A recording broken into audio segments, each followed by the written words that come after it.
And I am Noreen, 34, an elementary school teacher who loves cooking but values boundaries in my marriage. For 5 years, Michael and I have had a wonderful marriage until his mother Eleanor started making more demands.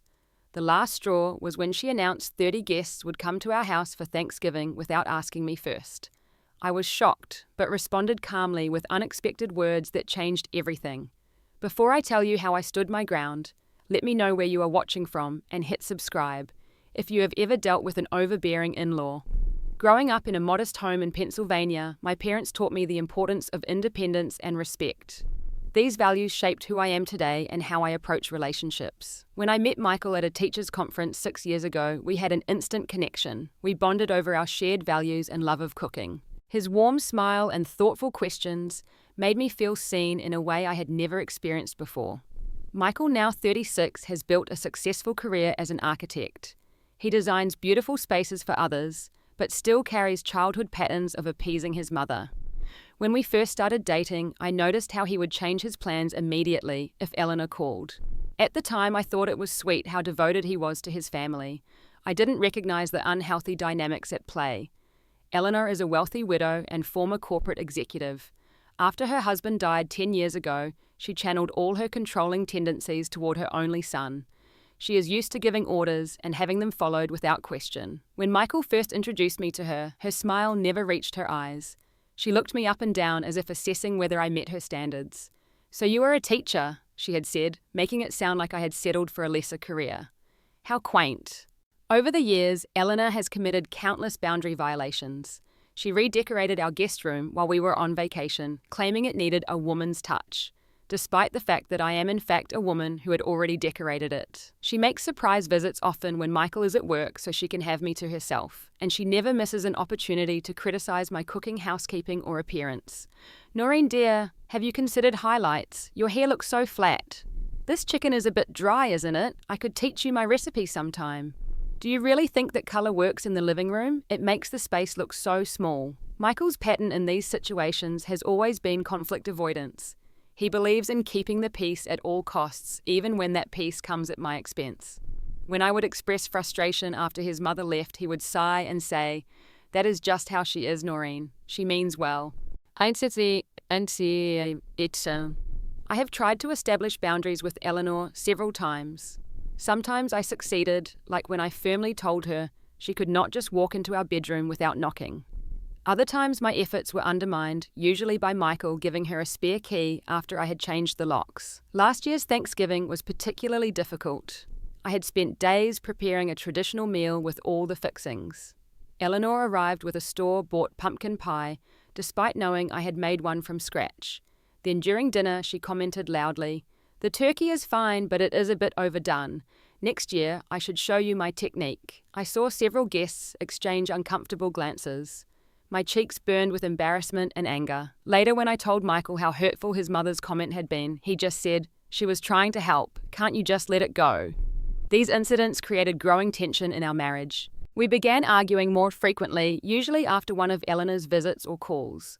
I felt unsupported and sometimes wondered if I had married both Michael and his mother. Recently, though, we had experienced a positive turning point. After a particularly intense argument about Eleanor's interference, Michael agreed to start therapy. His therapist helped him see the unhealthy patterns in his relationship with his mother, and he began working on setting his own boundaries with her. It was progress, slow but meaningful. Our home is a cozy 3-bedroom house in a quiet neighborhood. We have spent years making it our own, painting the walls, planting a garden, and filling it with furniture we love. It is our pride and joy, warm and inviting, but definitely not designed for large gatherings. Our dining room comfortably seats 8 people, 10 if we squeeze. The idea of hosting 30 people was not just inconvenient. It was physically impossible without renting tables, chairs, and possibly a tent for the backyard. I believed we were making progress as a couple in handling Eleanor. I thought Michael was finally understanding my perspective. I had no idea that our biggest test was just around the corner. It was a crisp Sunday afternoon in early November when Eleanor arrived unannounced at our door. I was grading papers at the kitchen table while Michael watched football in the living room. The doorbell rang, and I heard Michael groan slightly as he got up to answer it. "Mother, what a surprise," he said, his voice rising an octave, the way it always did when he was nervous around her. I took a deep breath, put down my red pen, and went to greet her. Eleanor stood in our entryway, wearing an expensive camel hair coat and leather gloves. Her silver hair was perfectly styled, and her makeup flawless as always. At 68, she was still striking with the same strong jawline as Michael and piercing blue eyes that seemed to evaluate everything they saw. Noreen. She nodded at me with a tight smile. The garden looks a bit overgrown. Have you considered hiring a professional service? Before I could respond, she swept past me into the living room, removing her gloves one finger at a time. Michael hurried to take her coat and offer her a drink. She settled into what she had long ago claimed as her chair, a comfortable armchair, positioned with the best view of the room.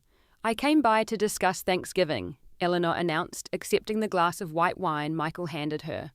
I have been doing some planning. I sat down on the sofa, already feeling tension creep into my shoulders. Whenever Eleanor planned something, it usually meant work and stress for me. I have invited the entire family this year, she continued, looking pleased with herself, plus a few business associates who would otherwise be alone for the holiday. 30 people in all. I nearly choked on my tea.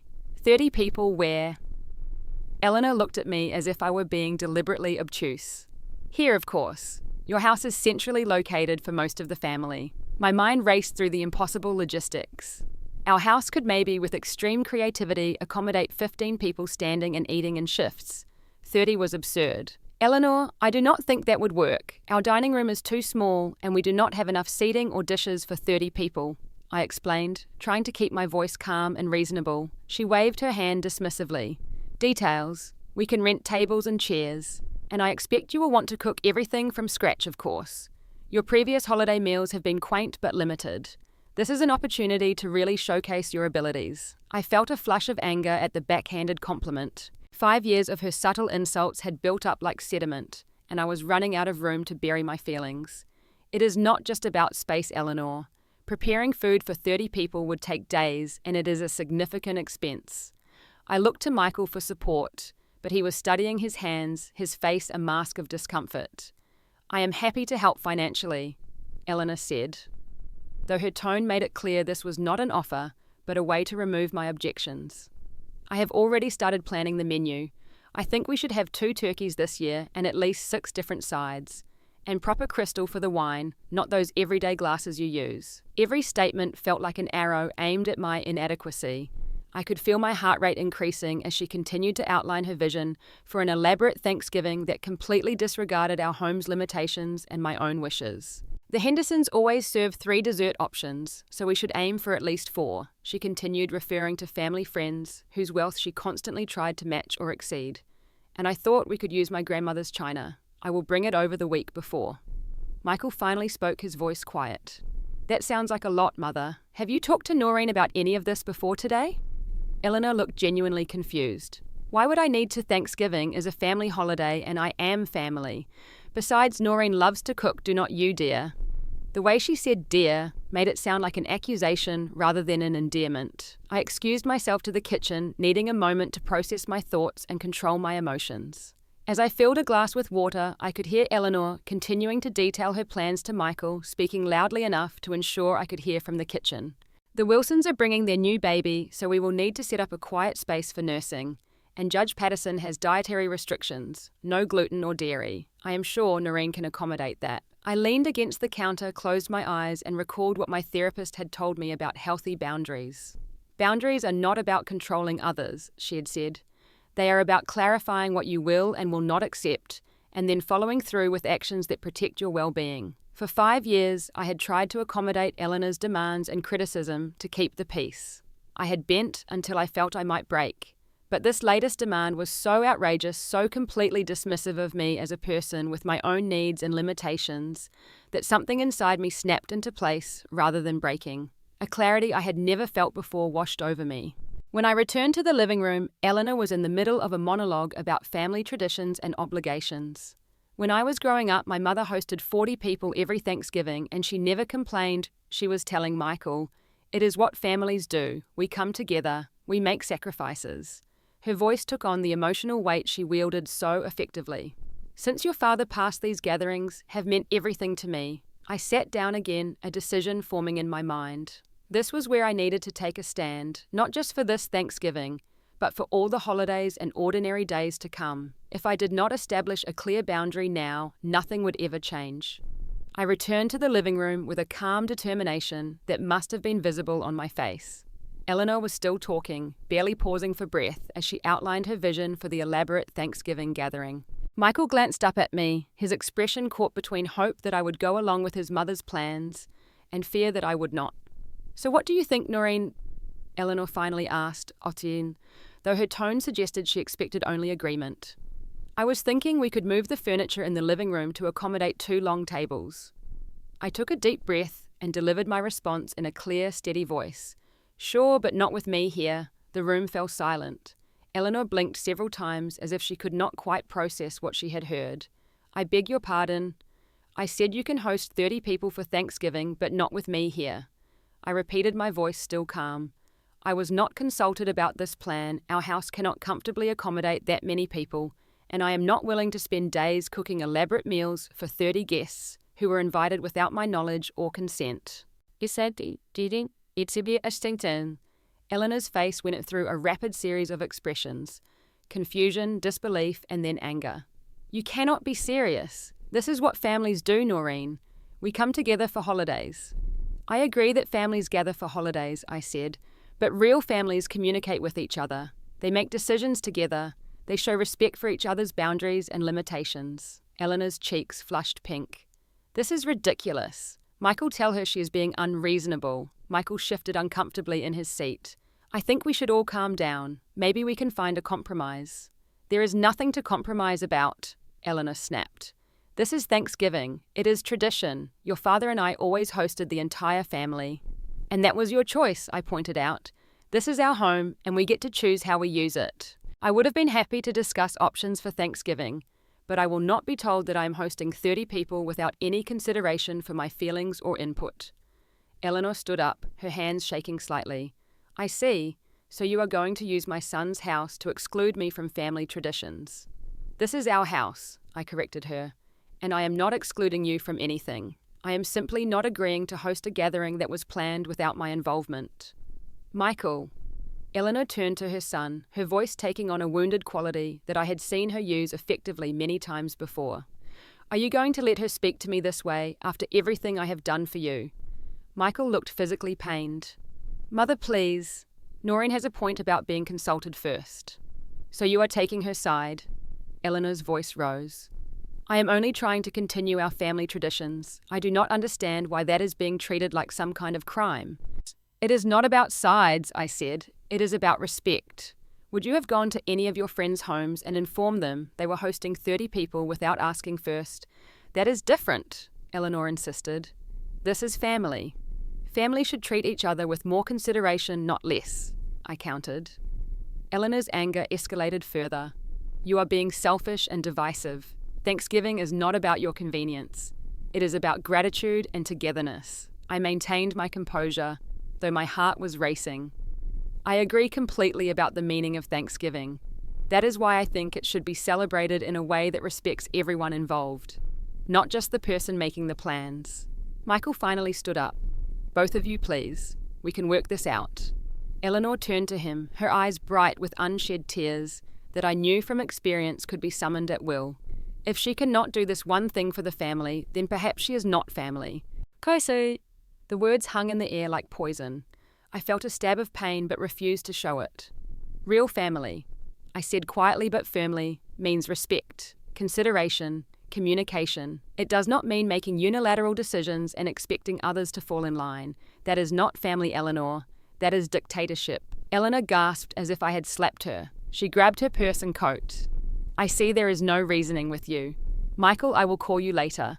We can fix this without her obstruction." She stormed toward the door, then turned back for one final shot. "This is not over. I refuse to let you destroy our family traditions over your selfish pride." The door slammed behind her, leaving Michael and me in a tense silence that seemed to fill every corner of our home. After Eleanor left, the silence between Michael and me stretched uncomfortably. He stood by the window watching his mother's car pull away, his shoulders slumped, as if carrying an invisible weight. I remained on the sofa, my heart still pounding from the confrontation, but my resolve unshaken. Finally, Michael turned to face me. "Did you have to be so harsh with her?" The question ignited a flare of frustration within me. Harsh, Michael? She came into our home and announced she had invited 30 people for Thanksgiving without asking either of us. How is setting a boundary harsh? "You know how important traditions are to her," he said, rubbing his forehead. "Especially since Dad died. The holidays are hard for her." "They are hard for everyone," I countered. "That does not give her the right to dictate how we spend them or use our home." Michael sighed and sat down across from me. "Could not you have just gone along with it this once? It is only one day." I felt a deep disappointment settle in my chest. Despite the therapy, despite all our conversations about boundaries, he still did not truly understand. "This is not just about Thanksgiving dinner, Michael. This is about respect. Your mother does not respect me or our home. She does not see me as an equal adult with my own needs and preferences. And when you ask me to just go along with it, neither do you." His face flushed. "That is not fair. I respect you. I love you." "Then why did not you tell me about this before today?" I asked, suddenly realizing something. The way she was talking like this plan was already in motion. "Did you know about this?" Michael's eyes dropped to the floor and my stomach sank. "She called me a few days ago," he admitted quietly. "She mentioned wanting to host Thanksgiving here, but I did not know she had already invited everyone." The revelation hit me like a physical blow. "So you knew she was planning this and you did not tell me. You let me be blindsided today." "I was going to tell you," he said defensively. "I just needed to find the right time. I knew you would get upset." "Of course I would get upset, and I had every right to be informed immediately, not when it was convenient for you," I said, my voice rising despite my efforts to stay calm. "This is exactly the problem, Michael.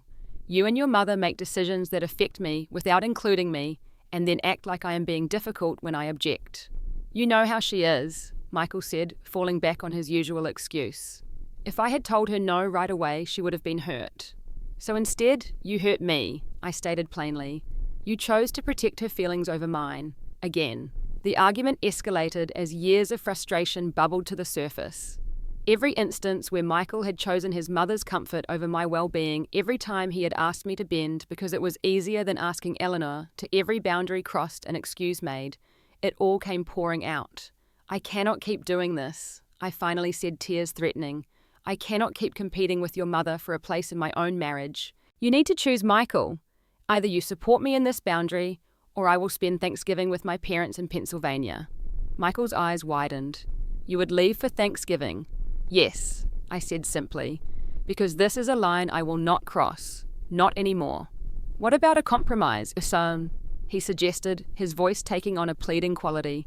"Maybe we could do a restaurant instead, or scale it down to just immediate family." I shook my head.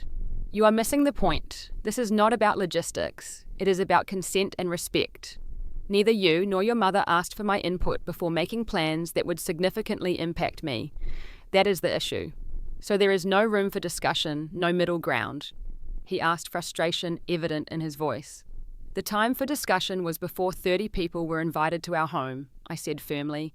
"Now the boundary has been set. I will not host this gathering." Michael stood up abruptly. "I need to clear my head. I am going for a drive." The front door closed behind him with a decisive click, and I was left alone with the weight of what had just happened. I sank back onto the sofa and finally let the tears come. I cried for the hurt I felt for the relationship I feared might be damaged beyond repair, and for the uncertainty of what would happen next. That night, I ate dinner alone and went to bed early, my eyes swollen from crying. Michael returned late, long after I had gone to bed. I heard him moving around downstairs, then the sound of the guest room door closing. We had never spent a night apart in our own home before. The next morning, we moved around each other like cautious strangers, exchanging only necessary words. "There is coffee. I will be late tonight. The mail is on the counter." 3 days passed in this tense, minimal communication. We were physically present in the same house, but emotionally miles apart. I wondered if this was the beginning of the end of our marriage all over a Thanksgiving dinner. But then I reminded myself that it was not about the dinner at all. It was about years of boundary violations and Michael's inability or unwillingness to stand with me against them. I slept poorly, taught my third graders on autopilot, and came home each day dreading the continued silence. Michael spent long hours at work and when home retreated to his home office. The distance between us grew with each passing day, and I began to wonder if it would ever be bridged. As the week progressed, Eleanor launched what could only be described as a family-wide campaign against me. My phone buzzed constantly with text messages from various in-laws, all expressing their disappointment in the cancelled Thanksgiving. "So sad we will not see everyone this year," wrote Michael's Aunt Linda. "Eleanor says you are refusing to host. Is everything okay?" asked his cousin James. "Thanksgiving has always been at a family home. Why change tradition?" his Uncle Robert questioned. I did not respond to any of them, unwilling to engage in the narrative Eleanor was spinning. Meanwhile, Michael was receiving constant calls from his mother. I could tell from his end of the conversations that she was pressuring him relentlessly. "Yes, mother, I understand it is important. No, I have not convinced her yet. I do not think that would help." The situation took an even more disturbing turn when I discovered Eleanor had ordered catering to be delivered to our address on Thanksgiving Day without our permission. The catering company called to confirm details, catching me completely off guard. "We are scheduled to deliver a complete Thanksgiving meal for 30 people to this address on Thursday," the representative explained. "We will need access to your kitchen by 10 a.m. "I never ordered any catering," I said, confused and increasingly angry. "The order was placed by Eleanor Winters," they clarified. "She provided this delivery address." I cancelled the order immediately, then sat at the kitchen table, shaking with a mixture of rage and disbelief. Eleanor was going ahead with her plans, despite my explicit refusal, assuming she could simply steamroll over my boundary. The audacity was breathtaking. The stress of the situation began affecting my work. I found myself distracted while teaching, losing my train of thought mid-lesson.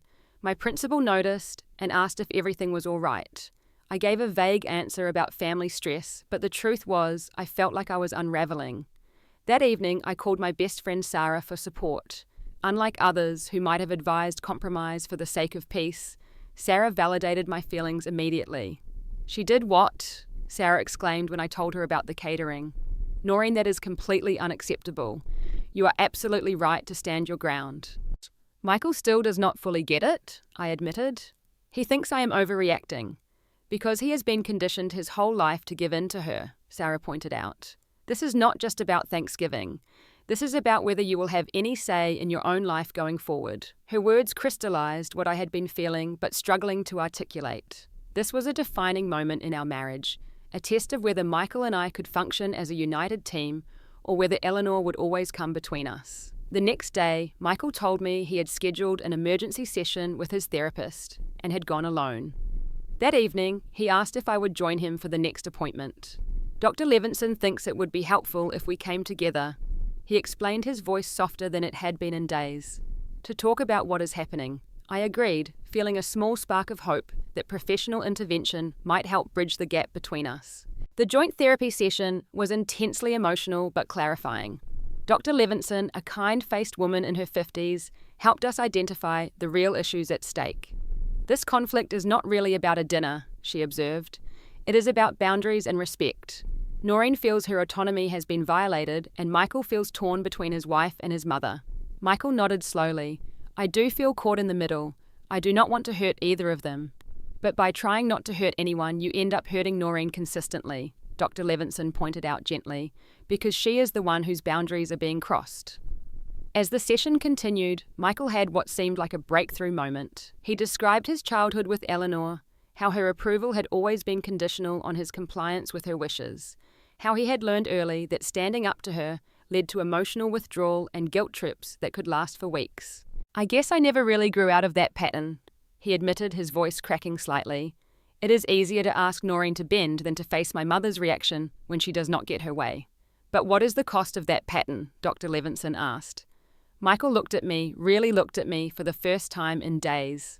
"My marriage, Noreen's trust, her feeling safe and respected in our relationship." I felt tears well up at his words, at the recognition I had been longing for. Dr. Levinson helped us craft a plan for establishing unified boundaries as a couple. She emphasized that Michael needed to take the lead with his mother, since it was his relationship with her that needed the most repair. "Eleanor needs to hear from you, Michael, that you and Noreen are a unit, that decisions affecting your household must include both of you," she explained. "And this message will only be effective if you truly believe it yourself."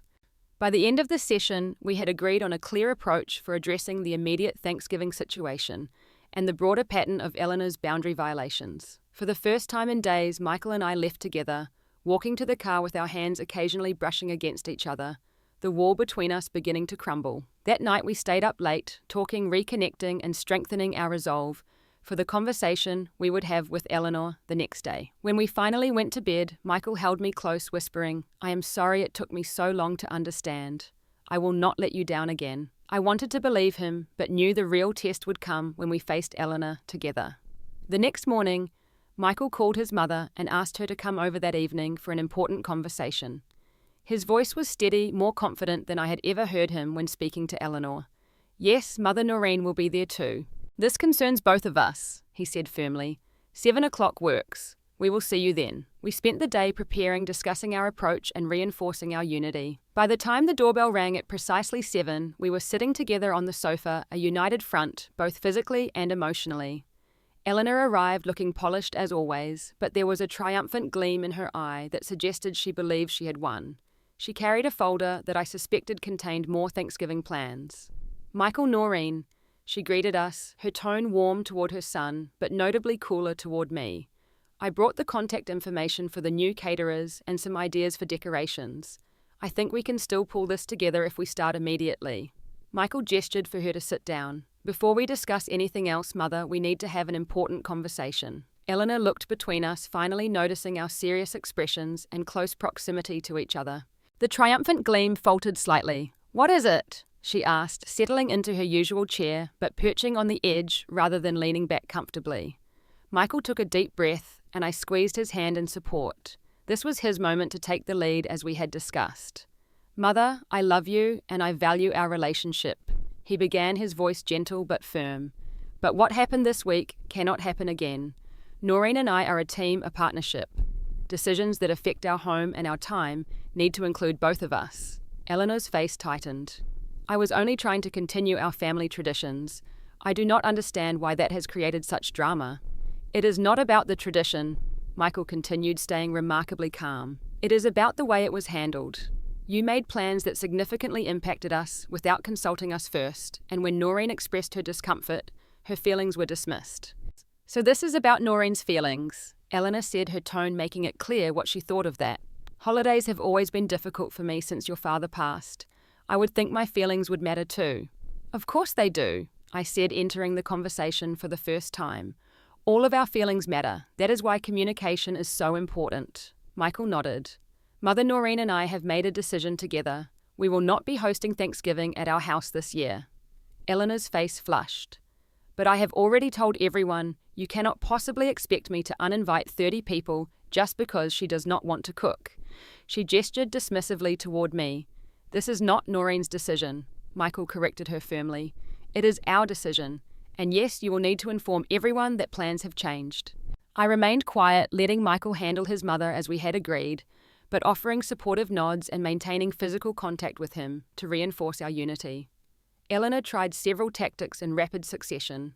"Guilt, after everything I have done for you, tradition, your father would be so disappointed, and martyrdom, I guess I will just be alone on Thanksgiving then." When none of these elicited the desired response from Michael, she switched to anger. "This is her doing," she snapped, glaring at me. "She has turned you against your own mother. I always knew she resented me, but I never thought she would stoop so low as to ruin a family holiday." I felt Michael tense beside me, but he did not waver. "That is unfair and untrue, Mother. Noreen has been incredibly patient over the years with boundary violations that I should never have allowed to continue. This is not about turning anyone against anyone else. It is about establishing healthy boundaries for our marriage." Eleanor's anger seemed to deflate suddenly, replaced by something I had never seen from her before: vulnerability. Her eyes filled with tears that for once did not seem calculated for effect. "You talk about boundaries like they are a good thing," she said, her voice trembling slightly, "but all they do is keep people apart. Since your father died, I have been so afraid of losing my connection with you two. These family gatherings are all I have left." The raw honesty of her words caught me off guard. For the first time, I saw beyond the controlling behavior to the fear underneath, the terror of a widow facing her own mortality and the possibility of being left truly alone. Michael's expression softened, though his resolve did not. Mother-healthy boundaries do not keep people apart. They actually make real relationships possible. I will always be your son, and I will always love you. But I am also Noreen's husband, and this is our home together. Eleanor dabbed at her eyes with a tissue. So what am I supposed to do about Thanksgiving now I cannot cook for 30 people in my apartment? This was where our compromise came in, carefully discussed in advance. We have a suggestion, Michael said. Noreen and I would be happy to attend a Thanksgiving dinner that you host at a restaurant.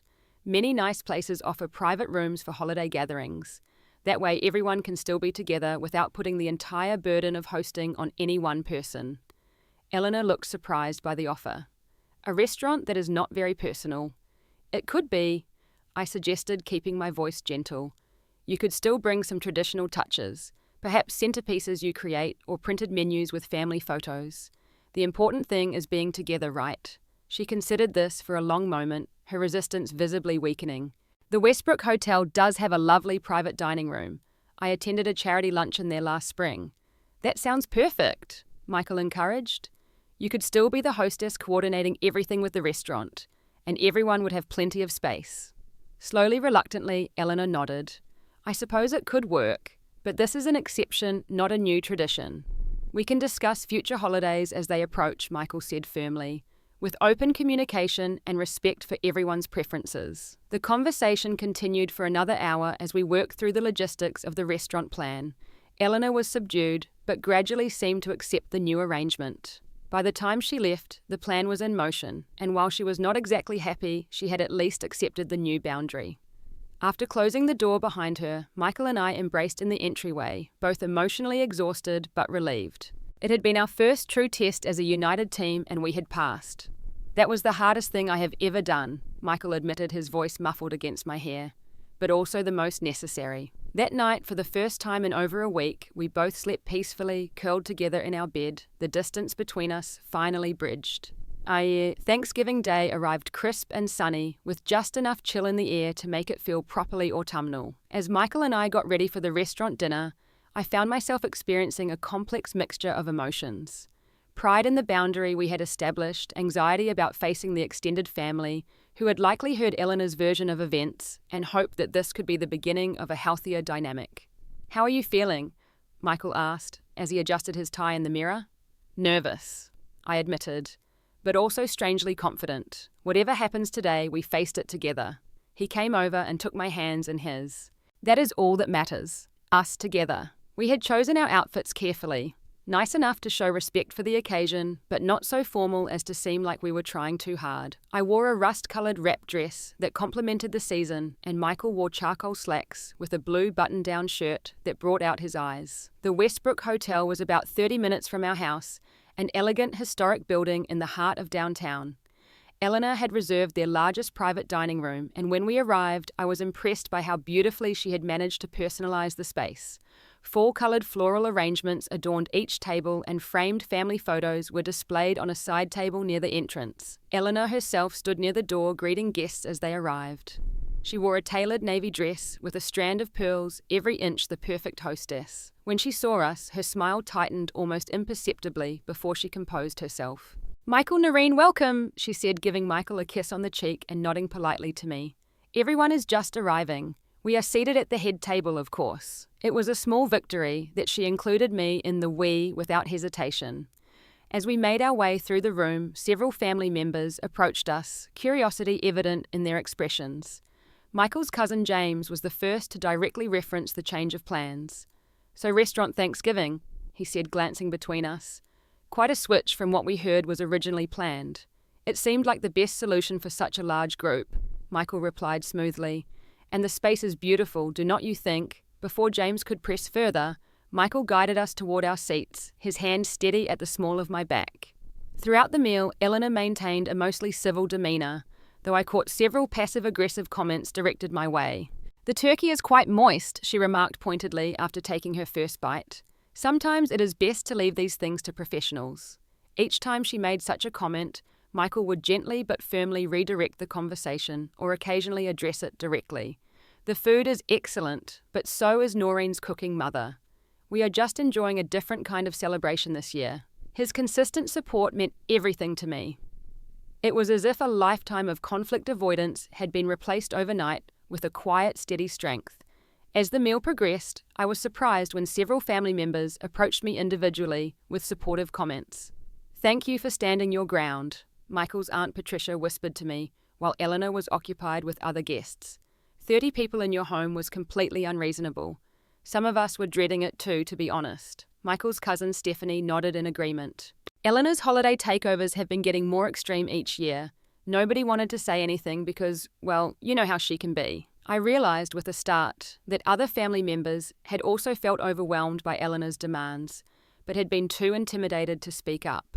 By setting my own boundary, I had inadvertently created space for others to acknowledge their discomfort as well. Even Eleanor's brother Thomas, a quiet man who rarely expressed opinions at family gatherings, stopped by our table. "Nice change of pace, this restaurant idea," he said, glancing toward his sister. "Eleanor needs to remember not everyone lives to host elaborate gatherings. Some of us just want to enjoy the company without all the fuss." By the end of the dinner, I had experienced a range of emotions. Tension when Eleanor made her subtle digs, warmth when family members expressed support, and most of all gratitude for Michael's unwavering presence beside me. The meal itself was delicious, the conversation mostly pleasant, and while it was not perfect, it was far better than I had feared. As we drove home that evening, Michael and I debriefed about the experience. "I think it went well. All things considered," he said. "Mother behaved herself for the most part. I was surprised by how many people actually preferred this arrangement," I admitted. "I thought everyone would be on Eleanor's side." Michael smiled ruefully. "I think many of them have wanted to establish their own boundaries with her for years, but never knew how. You showed them it was possible." The weeks following Thanksgiving brought new tests as Eleanor occasionally attempted to reassert control in smaller ways.